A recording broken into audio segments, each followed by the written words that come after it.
Señor esté con vosotros. Y con tu espíritu. Lectura del Santo Evangelio según San Juan. Gloria a ti, Señor.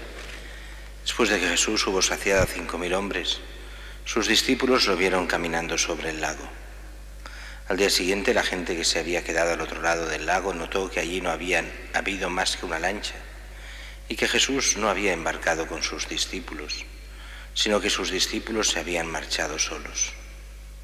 Entretanto, unas lanchas de Tiberíades llegaron cerca del sitio donde habían comido el pan en el que el Señor pronunció la acción de gracias. Cuando la gente vio que ni Jesús ni sus discípulos estaban allí, se embarcaron y fueron a Cafarnaúm en busca de Jesús. Al encontrarlo en la otra orilla del lago le preguntaron: «Maestro, ¿cuándo has venido aquí?». Jesús les contestó: «Os lo aseguro, me buscáis no porque habéis visto signos, sino porque comisteis pan hasta saciaros. Trabajad no por el alimento que perece, sino por el alimento que perdura hasta la vida eterna, el que os dará el Hijo del Hombre, pues a éste lo ha sellado el Padre Dios». Ellos le preguntaron: «¿Y qué obras tenemos que hacer para trabajar en lo que Dios quiere?». Respondió Jesús: «La obra que Dios quiere es esta, que creáis en el que Él ha enviado». Palabra del Señor. Gloria a ti, Señor Jesús. La primera lectura, continuamos Hechos de los Apóstoles, estamos ya entre hoy y mañana lo que será el martirio de Esteban, del cual nos saltamos el sábado, lo que era la institución de los diáconos. El sábado celebramos la fiesta de los apóstoles Felipe y Santiago el Menor, y por eso saltamos el texto que hubiera correspondido. Y es que la Iglesia primitiva, igual que pasa hoy, a los apóstoles se les pedía mucho.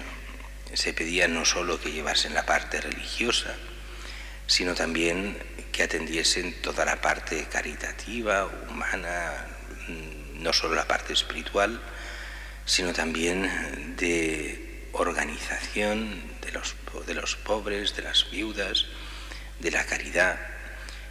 Y para eso los obispos, los apóstoles en este caso, no daban para tanto. No eran capaces de hacerlo y de hacerlo bien, e instituyen así lo que son los diáconos. Y los diáconos serían aquellos que participan de la misión episcopal, pero no en el sacerdocio. Esto lo explica muy bien la Lumen Gentium, Concilio Vaticano II, sino participan del orden, pero solo para el servicio. Diaconía quiere decir esto, servicio.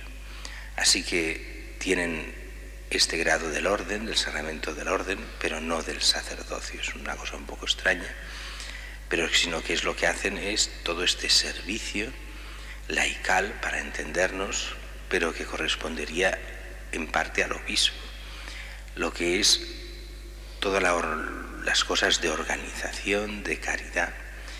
Y así todo lo que hoy se entiende como Cáritas, pero bien entendido, o sea, un Cáritas desde la fe, o sea, no como una ONG, sino lo que es realmente el servicio caritativo de la Iglesia, y el servicio organizador tendría que ser, o estaba en manos de los diáconos.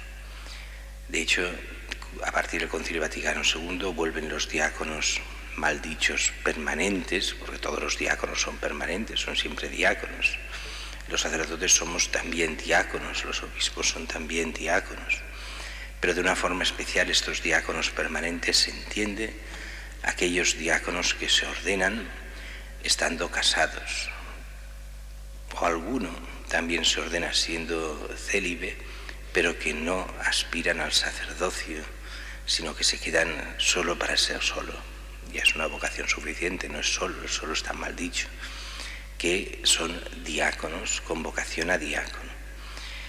De hecho, son cada vez más, y cuesta a veces entender en nuestra mentalidad occidental el papel de estos diáconos, cuando en teoría solo son como ayuda al obispo, y especialmente en la caridad.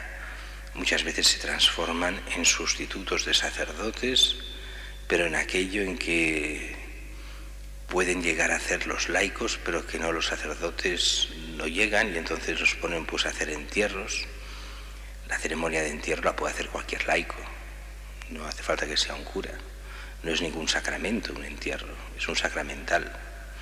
O hacer bautizos, los bautizos con permiso del obispo los puede hacer cualquier laico, por eso lo hacen los diáconos, con esta misión propia. O las bodas no son propias del sacerdote, sino que simplemente es un representante de la Iglesia que representa a la Iglesia como testigo oficial de la Iglesia, y por eso lo podría hacer, y en países de misión lo hacen laicos, con permiso del obispo.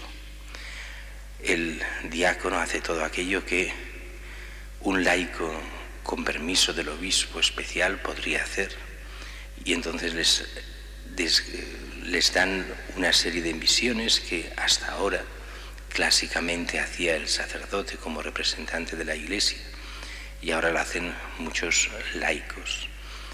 A veces parece como si fuese un poco la clericalización de los laicos. El diácono no está para eso.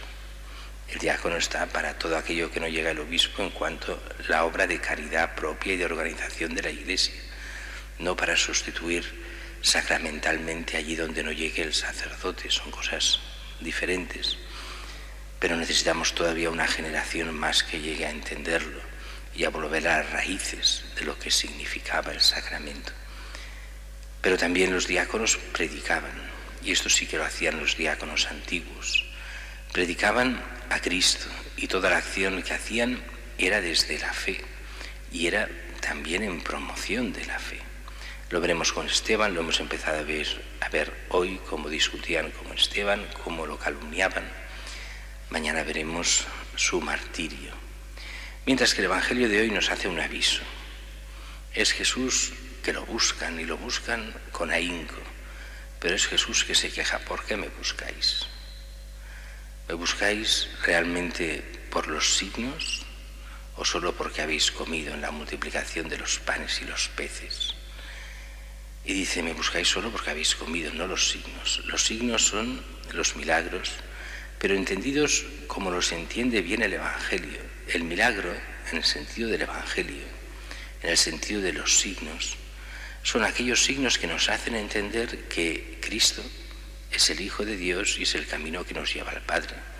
Los milagros no son importantes por el milagro en sí, sino por lo que significan que allí está la presencia de Dios en Cristo, que Cristo realmente es el Hijo de Dios, que nuestra salvación está en Cristo. Por eso nos dice: os preocupáis mucho por las cosas que desaparecen, por los alimentos que se estropean.